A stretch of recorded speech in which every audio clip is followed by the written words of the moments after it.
Hey guys, I thought I would show you today how to collect pollen to pop onto another plant if you want to do some crossbreeding for seeding.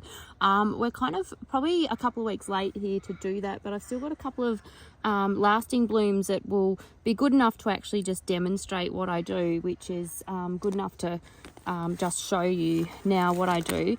To collect pollen and cross the seeds over, I have a marker to write the parent down on. Just when I cut off, I just cut those in half, just the plant labels that I put around the plants, but I cut it in half just because they last long in the bags. An organza bag to cover the pollinated flower once I actually do it, so the bees don't get to it, so I always know what my pollen is that's gone on it. 2 clean paintbrushes. They have to be super clean, so I don't mind reusing them, but I wash them with soap before I use them again. So I use 2 different ones because normally I will collect from one seed, one parent, and then another parent, and then swap them over. Today I'm just going to take it from one to the other. And I just use brown paper bags to collect the pollen. So what I'll do is just cut the corner off a brown paper bag so that we've got like a good little pouch that can wrap around the base of the flower, like a little cup, so it all falls into it. So I'm just going to use on this is just the collecting. So I cut the corner off my brown paper bag.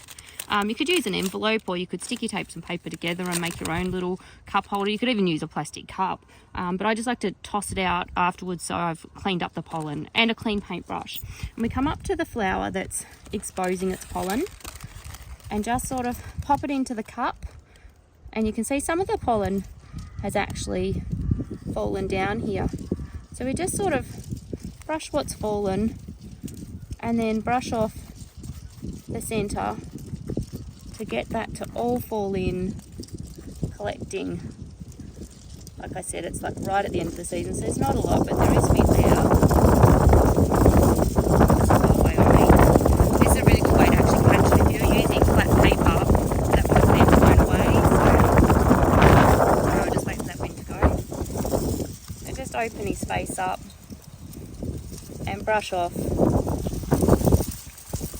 what we can into the little catcher. So we've got a bit there. I could keep going. Don't know if you can see that gold dust in there. It's gone down to the bottom there. You can see there's lots of gold in there.